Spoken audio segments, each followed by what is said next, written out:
All right. This is Mike Bryan with blogfararizona.net. I'm here with Kathryn Teyechea. Am I pronouncing that right? That's right. Great. For the last 11 weeks, she's been the nurse manager of the COVID unit at TMC. And I asked her to join us to talk about her experience over those 11 weeks. She's just been moved back to neurosurgery, which is her specialty. So she's had this burden removed from her, and now it's time to talk about it a bit. So, Kathryn, why don't you introduce yourself and tell us about your job for the past 11 weeks? Yeah. So I started as a nurse at TMC 7 years ago. I was a manager of the neuro unit for about 2.5 years. And then when I stepped back from maternity leave, even though I was trying to stay at the bedside, I assumed the interim manager role of the unit when this all happened, because we really needed a strong leader. And I felt that because I had the ability that that the people that I work with, I think most people at TMC feel like they work with their family. It's a really, it's an amazing community to work for. And so, of course, similar to everyone, there's just been unknown. And so that was kind of the scary part, really, was that at the beginning we just knew so little. And we were, being asked to care for these patients, and nurses are like, am I doing this safely? Am I protecting my life? I have to go home and, see my family at the end of the day. And so knowing what PPE you're supposed to wear, just like basic things that, you don't have to think about in just your normal routine. And so there's just been a lot more on all of our minds in these last 11 weeks. So I take such pride in having worked with such an amazing team. And I feel blessed. We have really great doctors who have really dug in and spent the time to learn about the disease when they're not there. Because, all of us are pulling long hours at the hospital, just caring for these people. And so then also trying to stay up to date on the medical world knowledge, which is also can be, interpreted however you want to interpret it sometimes. And so, there's just been a lot of change, and I feel lucky to be working alongside some of the most, amazing people. How long have your shifts been? So, normal management, of course, is 40 hours a week. I typically get there by 5:30, so I get the night shift staff, and I'm typically there until like 4 in the afternoon, so a few hours. Can you describe how your job changed when the COVID epidemic emerged? Sure. So, as a leader, as a manager, of course, you're doing things like time card edits, right? People want to be paid, but some things that are really integral for a job, making sure, that we're doing one-on-ones with staff, and that we're, checking in on, education, that kind of stuff. Some of those big things really fell to the wayside, and just being at the center of it, right? Being able to be on the unit, arm in arm with staff, taking care of patients. And then if they have any questions, then I would handle that, escalate it, figure out the answer, and then bring it back to them so that they could keep caring for their patients. So it was definitely a lot of, just fielding questions and helping staff, in the moment. And with all the PPE that it takes, the time it takes to put it on and take it off, your time just gets soaked up. And so even just like standing in the hallway, so that if someone like pokes their head out and needs something, they don't have to, take off everything, put it all back on. I can just run and go grab them things. So sometimes it might seem little, but those are kind of the big things for staff that they needed it. What kind of precautions do you have to take to protect yourself and your family in dealing with COVID patients directly? Yeah, so we have all the precautions that we need at TMC. The supplies have been great. So of course, gown, glove, mask. I don't know if you've seen those pictures of the capper hoods, yep. So you can either use the capper hood shield, shield, plastic shield with the hood, or you can use the N95 and then a surgical mask over that, and then you dispose of the surgical mask between each patient. The thing about that is, especially if you're going into a patient's room who what we call aerosolized, which means that the particles are smaller, utilizing the capper system is really safe, and it's also minimizes the amount of waste, because then you're not disposing of the masks each time. Mhm. And so I saw a funny meme or something today that talked about glad that we've stopped putting straws into the ocean now that we're putting all these gowns and masks into the ocean.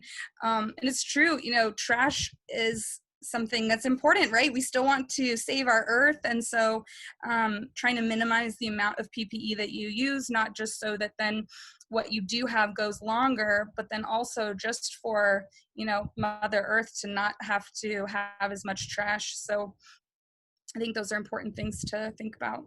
So you didn't experience any shortages of PPE like some other places in the country? At the very beginning, there was probably maybe 2 weeks where we were doing things like a lot of other places were, reusing masks shift to shift. That was the N95 mask. That's not the surgical masks. And, the CDC talks about, you like dispose of things if you have supply chain, right? And so if you don't have supply chain, you can't dispose of things like you normally would. And so we were luckier than a lot of places that I saw, really. And if there was ever any question of the integrity of your mask wasn't safe, it was always dispose of it, get another one. Like if it was, became soiled or ripped, or if you felt like there was any concern. So we really educated people on making sure to keep themselves safe. And so we didn't have any there was no one who got sick from COVID from working on our unit. So I think that's also a true testament to, as this happened, we had our educators, myself, leaders, infection prevention on the unit, teaching staff, reminding staff, watching staff do it, auditing them to make sure that, they're not rushing in, not doing things, they're taking the time to do every single step. So it's really ingrained since the very beginning. So that's huge. Well, that's a great testament to the professionalism of your staff that nobody got sick. That's great. Mm-hmm. Yeah. How would you describe the changes in policy and procedure in your hospital when the COVID emergency started to try and isolate those patients from others? So, of course, we immediately made, so my unit is a private bed unit. So of course, any patients who were at any risk of any screening, showed that they were even possibly at risk of having it, would then come to my unit and wait for their test results to come back. And so I'm trying to think of specific policy changes. Things have just changed constantly, right? On the daily, but, policy is sort of things that are more standard, that, prove the test of time, not things that are practices that are constantly changing. So, Well, did TMC shut down all of the procedures other than addressing COVID issues? True. Yeah. So we stopped having scheduled surgeries. We changed to have no visitors. That was a big one that was changed. Trying to think. That's what I really wanted to specifically ask you about. How's it different to care for seriously ill people whose loved ones can't be with them in the hospital? It's a really heavy question, and something that's super important to talk about, and something that we're talking about a lot lately. So with taking care of COVID patients, you have the hospital is doing everything they can to even minimize the even potential possibility of someone being exposed. So that means, whereas before all this, our food services staff would take the tray into the patient's room, set them up, and then leave. Now they leave it at the desk and we have to go in and take it to them. And like the phlebotomists aren't drawing patients' blood. So now that's something else we do. The case managers don't come into the unit. They'll call us, or so they don't see the patients. So there's really no one else who is even, seeing the patient. And so you don't realize just how much other staff seeing the patient makes a difference, but also, of course, having their family there to support them, right? And so if they want their blanket moved, or a cup of water, or someone to hold their hand, things simple like that a lot of times family or other people would help provide, it's all us. And then on top of that, because loved ones aren't there, they're dying to know what's going on, minute by minute, they want to know. And so then also having to take the time away from taking care of their loved one to then call all of your patients, families, and continually keeping them up to date, time is, it's big, it's huge. And so I think at the beginning, it was something that we weren't thinking about as much, trying to communicate with everyone. We were just all in on the patient. And I think that's something that we really identified was probably a gap, is not, we would try to keep the family in communication, but that wasn't one of our big focuses. And so especially the last week or two, we've been talking constantly about how are we keeping the families involved, because they're not here. We've been doing window visits. That's something great about TMC, is that we're, all ground level except for the ortho tower. And so we've been encouraging that a lot. And we've had people partake in that, but it's still not the same, And especially when they're really sick, they probably can't, Yes. be old enough to do that. Yeah. And, we all die, right? No one's getting out of here alive. And so with that, I think that, before, where people could die comfortably because their family could lay eyes on them and see what they look like, made palliative care and hospice consults easier decisions to make.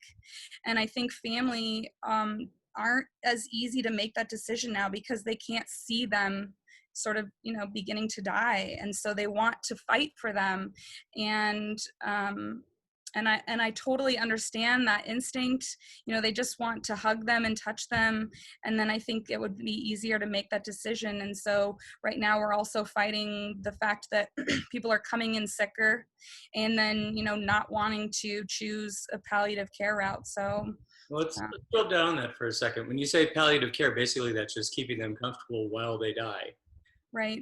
How many people come in with an advance directive so that you know what they want if they're unable to communicate that to you? It's a good question. I don't know exactly how many. I'm not everyone, of course. And so, but even for patients who do come in with a DNR, do not resuscitate, that doesn't mean that the families don't want everything else done, right? And so that, we have plenty of patients who are DNRs, but we're doing so much for them to try to prevent them from coding, right? So that so it's a little different when you think about it like that. What's the emotional impact on your staff that you've observed from this whole passage of the last 3 months? Yeah. It's interesting because I also think outside of the hospital as well, we're doing less, connecting with people, right?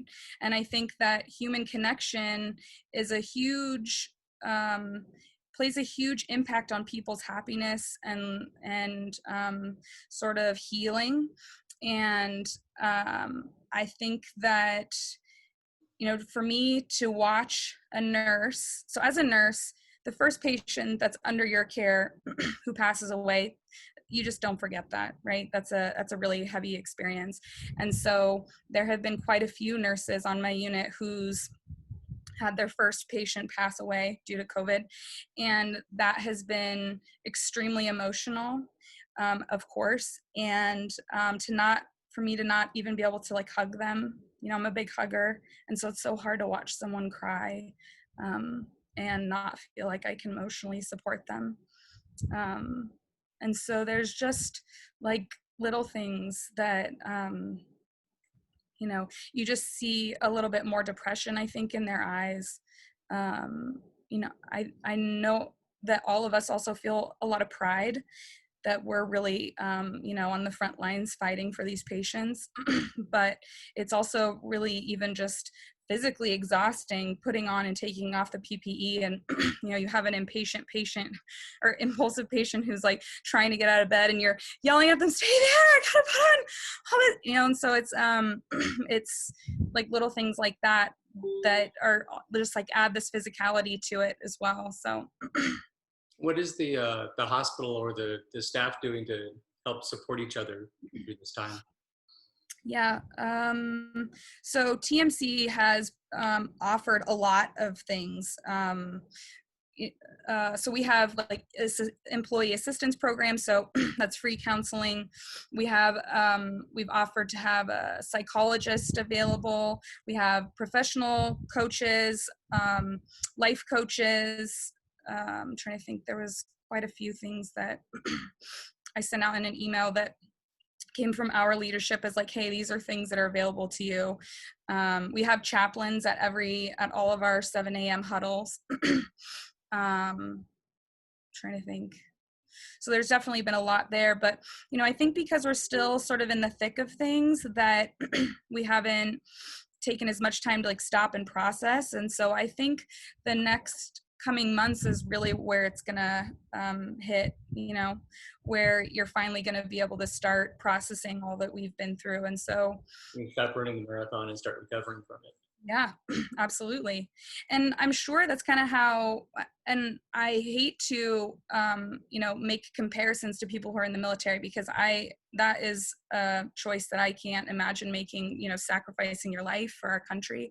But I sort of think a little bit in ways where like when you're in a fight, you're not, thinking about how am I going to process this, right? Like, how is this emotionally impacting me? You're just like in it. And so I think that now that we're slowly starting to pull away is really going to be the time when we're going to need each other more than ever. And like I said before, we're a really tight knit, employee. I feel like, they're my family. And so I think it's going to be all the more important to do things to, keep one another talking to each other, because there's not a lot of other people who have experienced what we have, right? It's really like we've been the ones together. Yeah. Yeah. Has it changed how you see your job? Yes and no. I think it makes me feel more appreciated as a nurse. At the bedside. I think I always felt like my job was really important because I feel like I make a really big impact on the people's lives that I'm taking care of. But I think that the community has had more, open appreciation for that. Yeah. What kind of things have you seen people doing that make you feel that appreciated? So we've had flowers sent to the unit. We had, there were some days where we had like multiple people bringing us food, and like no one's gonna get through all this. So lots and lots of food donation for sure. We've had, let's see what else.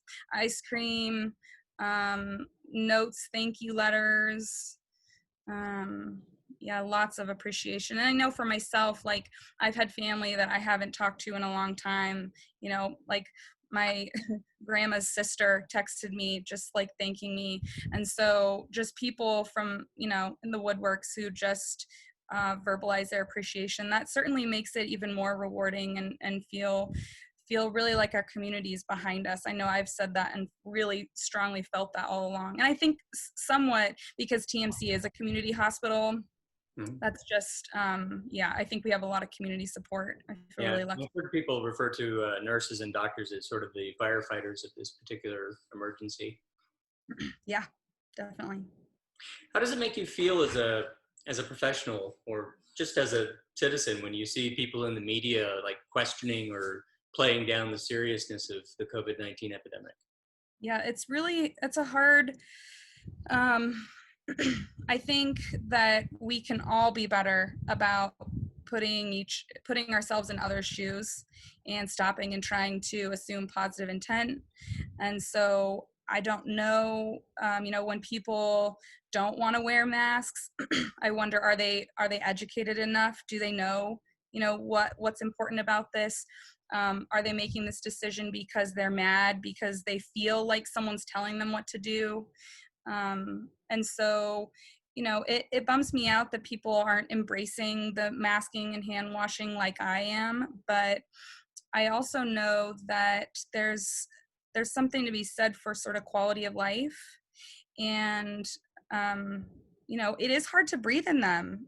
I definitely, I know that. And so, when people who are already have difficulty breathing, are they gonna pass out if they're wearing the mask? Like, are they concerned about their health, like, in that exact moment? And so I try to I guess I wish I could have that, like, one-on-one conversation with them and be like, hey, do you know what's, why I'm doing this? I just want to make sure that you're educated on, really, it is just an act of kindness almost, right, to people who do have to leave their homes, but who are at far higher risk of contracting it. And so, you know, uh, yeah, I have a lot of feeling about all of it. I feel like I can somewhat see both sides, like wanting to, even just simple interactions, right? Like, most of our expression comes from below our eyes.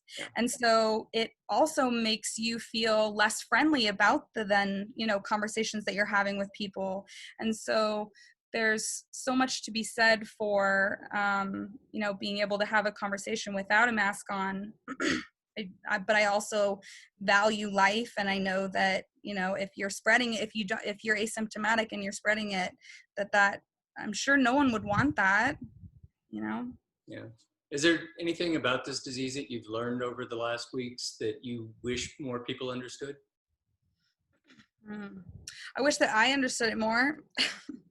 I, we talk a lot about it at work. It's so weird because it just seems to, like, it has no one specific thing, right? I mean, yes, technically, that specific chest x-ray, the ground glass that we talk about, but besides that, there are so many people who don't have symptoms, who have weird symptoms, and then there are people who are young and healthy who die, and then there are people who are old with lots of comorbidities who live. And so it's just very weird how it affects people so differently from, person to person. And so I wish I understood it better, how it moves through people through and not, and like how it affects children. And then now hearing that some animals are contracting it, it's so, and I think that even if people believe they know how, we still don't have the data, right?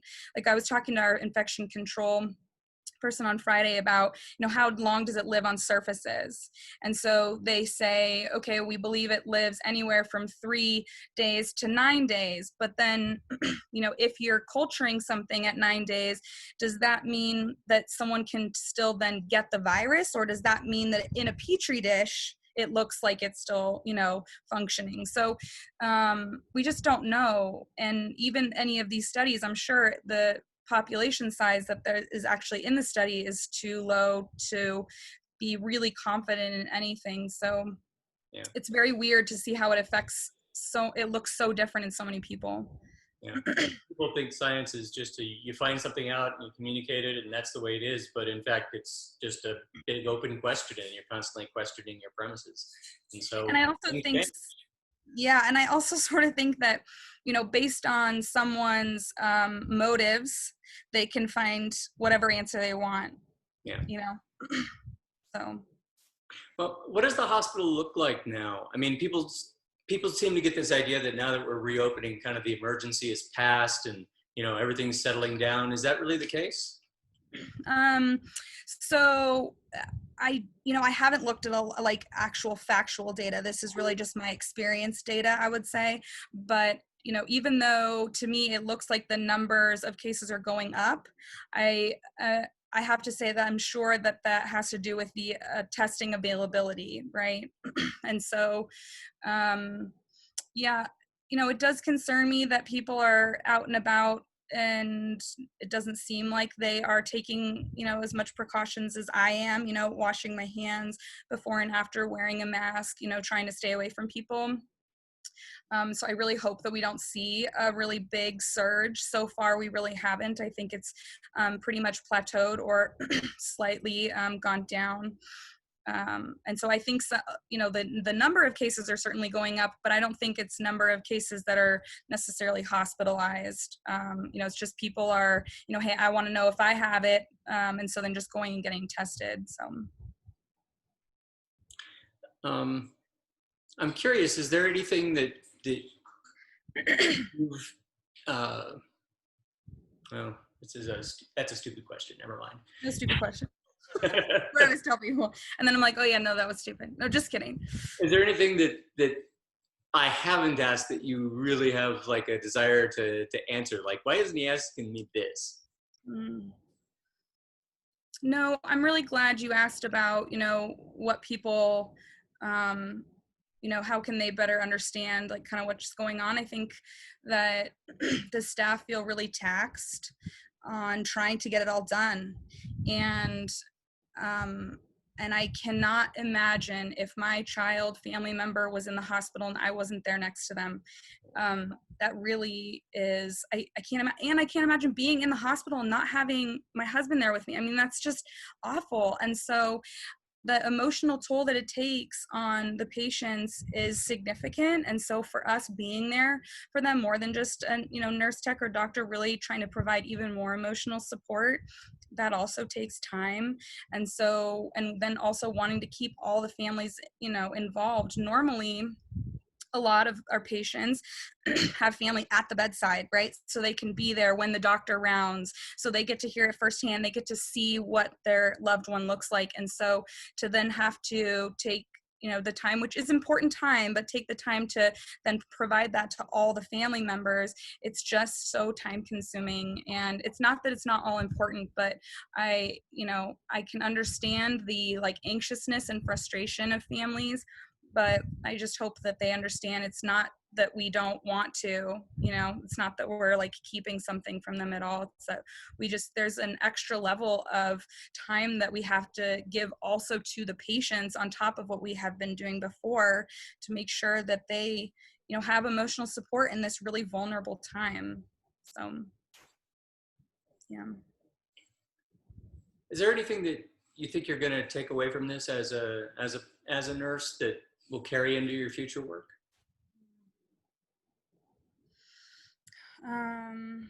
I always felt a really strong sense of teamwork with my team. I think it's, stronger than ever. So that's something that I'm super proud of. I think another takeaway for me is, I hope I live long enough to have grandkids, but, having, that pride if and when they were to ask, where was I, that's something I think that is really big. I know it doesn't feel as big in the moment when you're doing it, but stepping back and recognizing just what we've put into, this is something that we all talk about all the time, right? And we're in it. And so even when we go home, we're, on the news, everything's still about it. And so it's not, I think our jobs right now are so visible, and I feel so proud to be doing that work for our community and for one another. So. Yeah. I just want to go ahead and take this opportunity to thank you for the job that you're doing, and thank you for talking with us and letting us know how it's been for you these past weeks. Absolutely. Yeah. And a big thank you to our community. We felt really supported, truly. Excellent. Kathryn, what is it that you want people to take away from this experience, and what do you want them to impress upon them is important to do in their lives right now in dealing with this COVID emergency? Yeah, so we have seen, a decrease in the amount of people that are in the hospital, but the really increase in the severity of their cases in whatever it is, right? Whatever they're coming in for, they're far sicker than they were before. And I just really want people to know, please come to the hospital when you're sick. That's I can't, emphasize that enough. Your families aren't going to be able to be with you, but I I know that it's all the more important that you go earlier so that you're not sicker and that we can take care of you, easier and get you out faster. And I think the fear of going to the ER, while I can understand that, I just hope that they know we're taking all the precautions to keep people safe, and coming in to get care when you need it and not being too late is so important. So you've actually detected a trend of people waiting longer and being sicker before admitting Absolutely. themselves to the hospital or seeking help. Yeah, so like in terms of medical coding, like the severity level is higher. So the amount of people that we're seeing is lower, but the patient severity is higher, right? And so like what they're coming in for, the length of time that they're staying for, the amount of things that they're, dealing with medically is all significantly higher.